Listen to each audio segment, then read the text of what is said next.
While the rest of the world is sleeping, you are wide awake. And you are on the attack for your success. It doesn't start with them and they.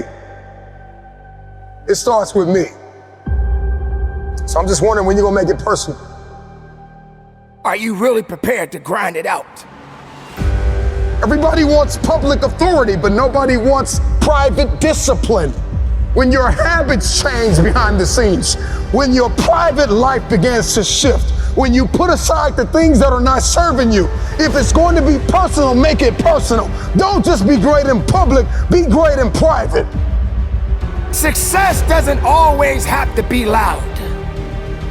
Sometimes it's necessary to be quiet and just move. Are you really prepared to do what you need to do to get what you want out of your life? You gotta live. You have to breathe. You have to eat. There's purpose. Every single day, you are either losing ground or gaining ground. You are not going to win anything until you understand what struggle means. You can never quit. But you gotta work hard in silence. You gotta work when nobody's watching. You gotta sacrifice behind the scenes. When you take it personal, your private life changes. Success is a process. The process comes before success. The struggle comes before the process. Everybody wants to contribute to destiny, but nobody wants to be committed to destiny. What kind of work are you putting in behind the scenes? What can you conquer in the dark? How personal is your purpose? This is what we call grinding in silence.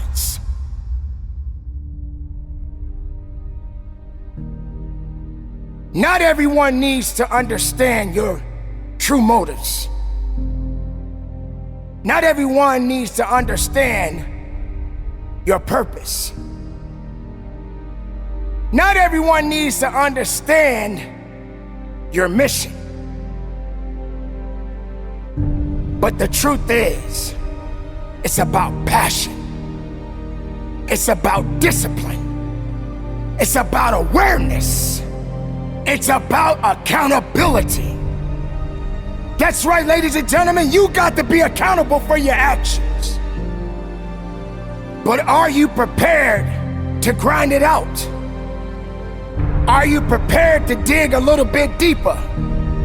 Are you prepared to fight a little bit harder? Are you prepared to put in overtime? Somewhere along the line, you lost your footing, you lost your place. It got cold, too cold for you. And see, one thing about an achiever is rain, sleet, or snow, they keep building. But you have not sacrificed, you have not suffered, you are not committed. When you are committed, you give everything you have. Every single week, every single day, every single hour, every single minute, 720 hours a month, you are beating on your craft. Even when you're at work, you're dreaming, you're thinking, you're vision casting, you're writing it down, making it plain, communicating to your destiny connections so that it can become a reality. If you can see it in your head, you can hold it in your hands. But the question I want to ask you is, are you committed? Now it's time to grind. Now it's time to fight. Now it's time to believe. Now it's time to know that your success story has yet to be told. Don't sit back and have a pity party. Don't sit back and wait for an opportunity to happen. It is up to you to go out there and get the opportunities. You want success? Then go get it. You want to be better? Then be better. You want something more than what you have right now? Then you got to have the desire within your heart and go strong and go with everything you have. I don't know who I'm talking to. I don't know what you've been called to do, what you've been called to accomplish, what you've been destined to build, who you've been called to be connected to, but the dots will connect. Every single moment that you have is an opportunity of a lifetime. Are you committed or are you just contributing? The choice is yours. But this time, make it personal.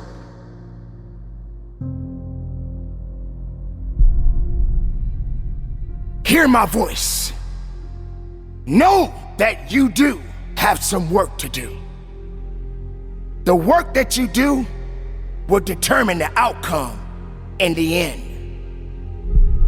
But do it in silence. The ones that need to be a part of your development, they will always be there. And the ones that doubted you, I'm talking about the naysayers, just simply say, shh, be quiet, because you have nothing to do with my success. You gotta give 110% and get it to a point where all you got to say is, shh. You don't have nothing to do with my success. The noise that you making can't stop my purpose. The noise that you making can't stop my fight. The noise that you making can't stop my grind. Your noise is just empty.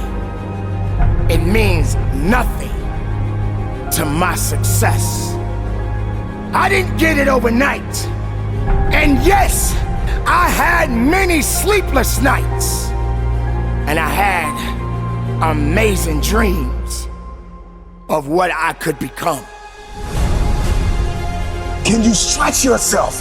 Can you condition yourself? Come on, can you believe again? Can you see it again? Can you write again? Can you make this thing personal? That it doesn't start with the people connected to you. It starts with you. It doesn't even start with your past. It starts with where you are and where you're going. Can you look ahead? Can you stretch for it? Can you condition yourself? Can you prepare yourself for the next thing? Come on, make it personal. But you gotta work hard in silence. You gotta take it personal. I make this thing personal. So while you're sitting around second guessing yourself, my beautiful people, get back on your grind.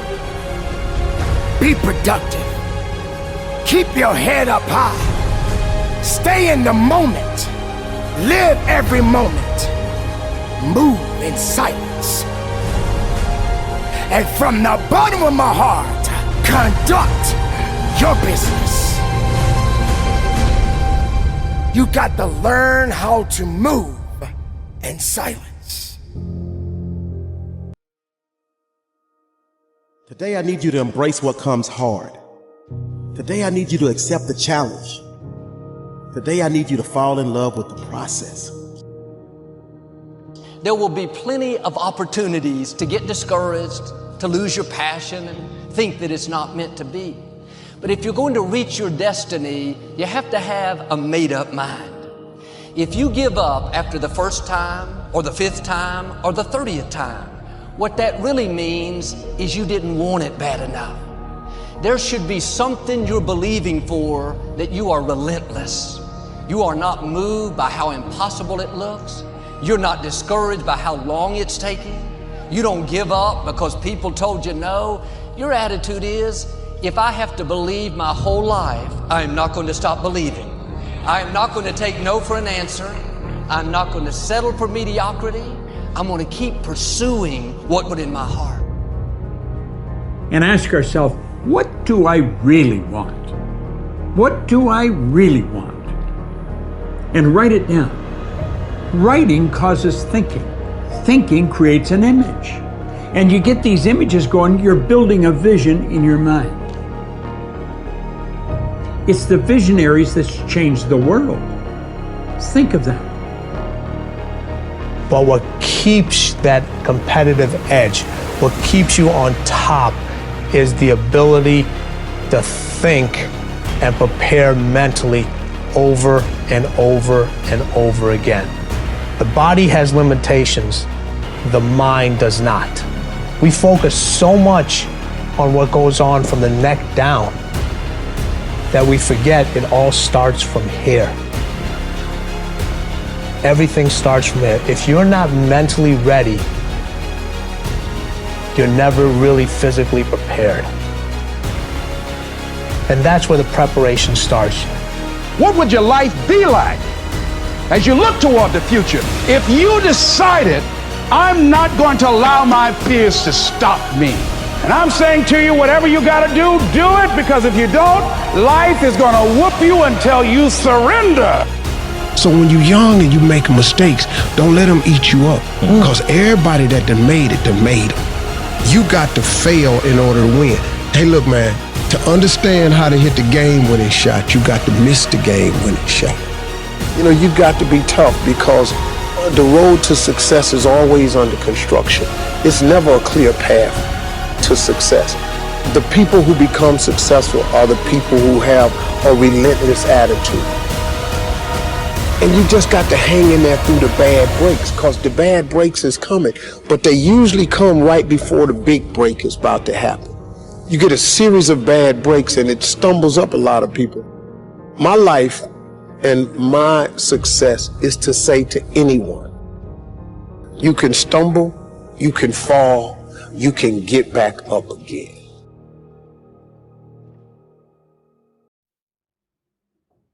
No matter what you face, no matter how bad it is going to be, when there is a challenge, and by a challenge I mean anything in life, any challenge, anything that you're facing, the only way to overcome the challenges that you face is to start walking. Take that step every day, no matter what you are facing. Get up and start walking. I have the ability to see the end before the beginning even begins. And what that means is I know that to get to the very end, I can see it right now. So before I went to Buds and I was losing all this weight and shit, I saw myself walking across the stage at 191 pounds. That's where I had to get to get into the door. I saw myself 6 months, a year later, whatever it's going to take me to do it. I saw myself walking across that stage, getting that certificate of graduation from Buds. And I was able to be there at 300 pounds.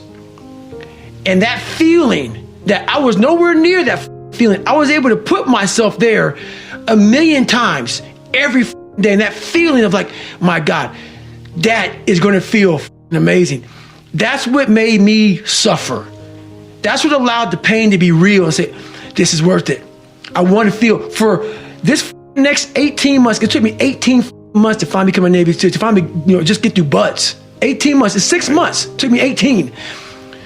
That's what woke me up every morning was, I'm going to put myself through this much pain and suffering for a few seconds. That's all it is. A few seconds of joy. And it's so worth it, man. That's what people don't get. So I'm able to put myself at the finish line, even though I have no finish line, but at the finish line of an event before I even start to say, how are you going to feel at the end of this? Visualizing is my biggest tool of life. That's why I've been able to put myself in cold water, put myself in a 100-mile race millions of times before I've done it. And I'm able to go through the race and see how I'm going to feel at mile 50. Almost to the exact feeling. Right, so when it comes up, it's no surprise. It's no surprise. I've already done this 1,000,000 times. I recommended the last time I was here, the little book, Richest Man in Babylon, and I said, I've lectured now to over 3 million people. Guess how many have actually gone and got this little book? Answer, very few. My best guess is 10%. Such an easy thing to do. This little book, number one, is easy to find. Number two, it's easy to buy. The most you can pay for it, $6, $7, $8. You can borrow that from your kids. But if it's easy to find and easy to buy, and if it's easy to read, why wouldn't everybody go get it? We don't know. I don't know. Nobody knows. Here's how profound it is. Some do and some don't. Now here's the numbers. About 10% do. We don't know the mystery of that. And I'm telling you, 10 years from now, those numbers will still be the same. The numbers don't change. Only the faces change. I used to belong to the 90% who couldn't be bothered even if it was easy. How many people have a library card? Answer, 3%. 97% couldn't be bothered. Guy specializes in happy hour, but he doesn't have a card. And now readily and quickly blames the government and blames his company and blames the pay scale. Here's my advice to you today. Walk away from the 97%. Don't talk like they talk. Don't go where they go. Don't act like they act. Don't specialize in what they specialize in. Throw away the blame list they cling to. You got to be consciously conscious today, because your environment can hypnotize, mesmerize, and paralyze you.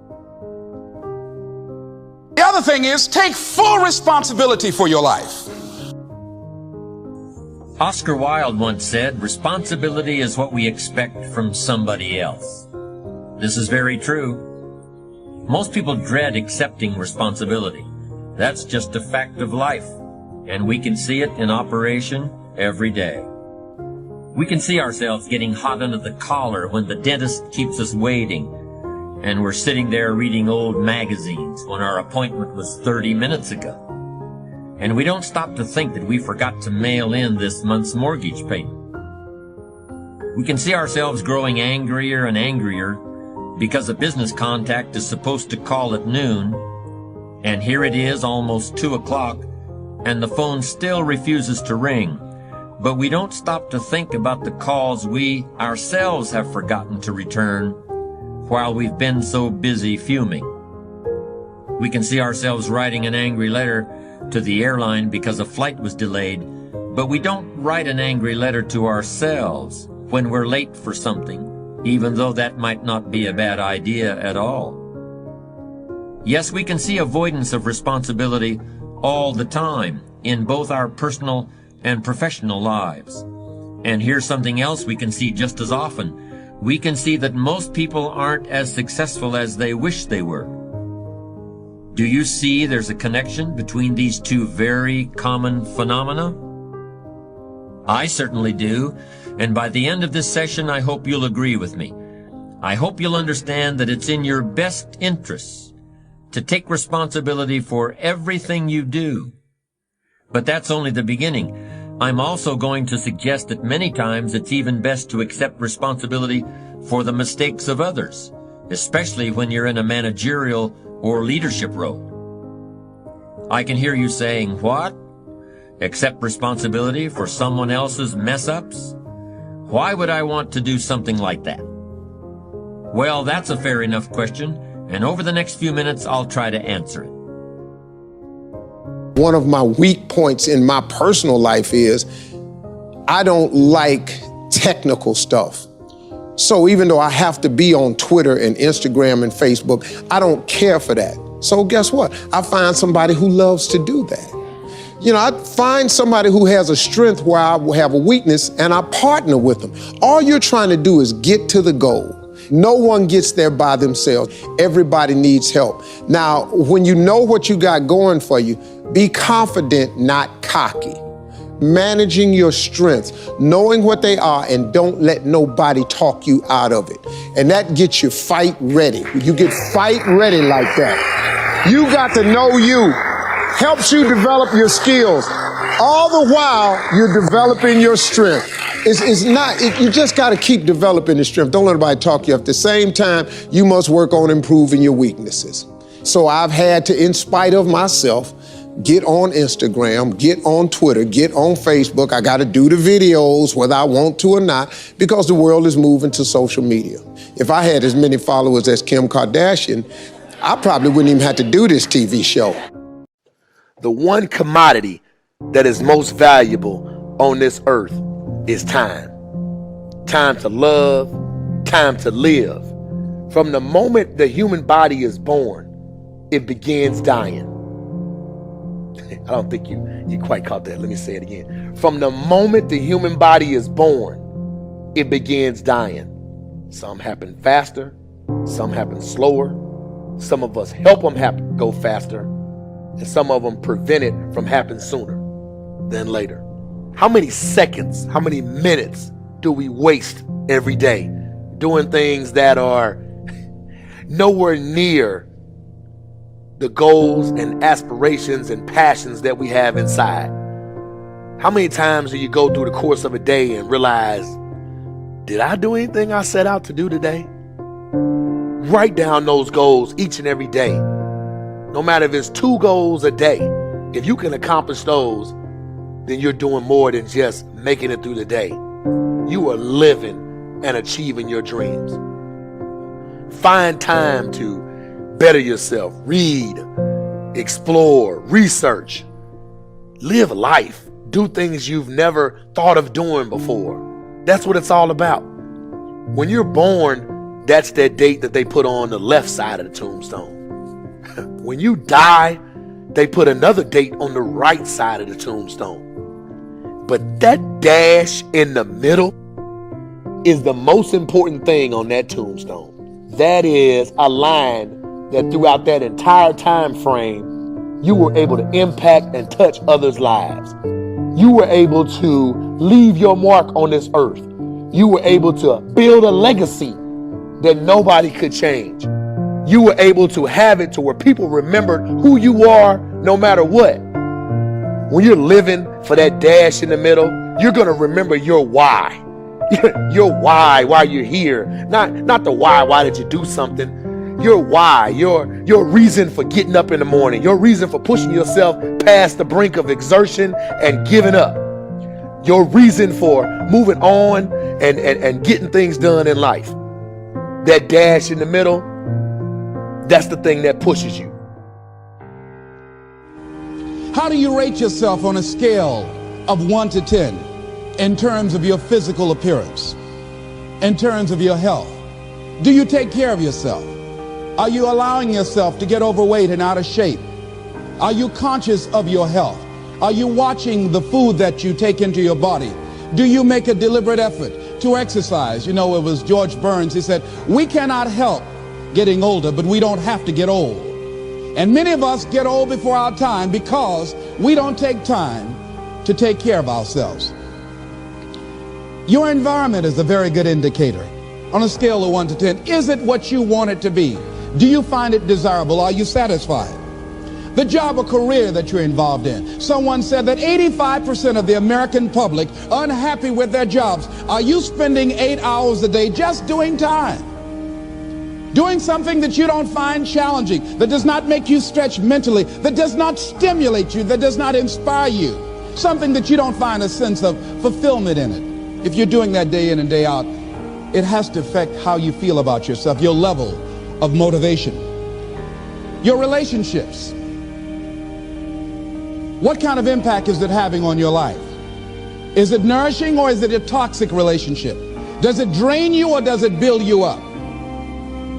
Ask yourself that. How motivated are you to do something about it? Your contribution, your actions. What are you giving? Many people will leave the universe without a trace. No one will know they were here. And in fact, under their name, we could put under there, not used up. Will anybody know that you came this way? What contribution are you giving? What will you leave? What will be different because you came this way?